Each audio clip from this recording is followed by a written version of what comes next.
คนงามชื่อสาวเล่โอ้สาวเล่บ้านนาตาหวานได้พบน้องคืนนั้นสุขสำราญพบในงานผ้าป่าสามัคคีโอ้สาวเล่บ้านนาเจ้าสวยเด่นดังพระจันทร์วันเพ็ญนั้นเป็น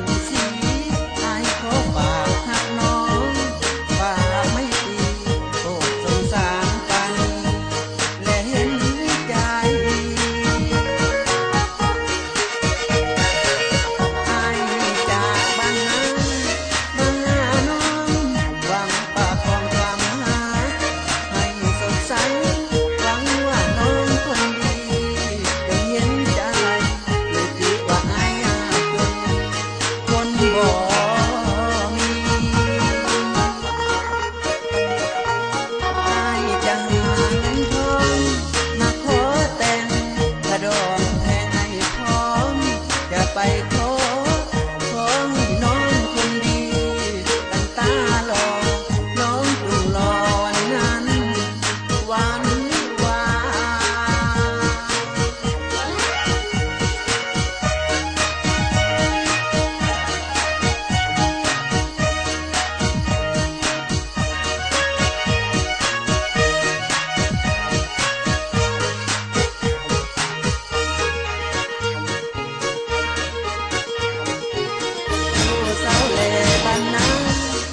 สวยเด่น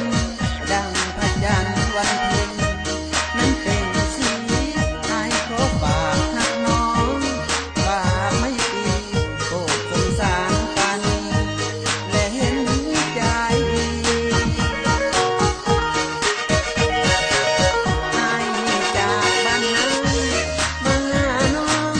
หวังปากของความหาให้สดใสหวังว่าน้องคนดีเห็นใจหรือดีว่าอายเป็นคนบ่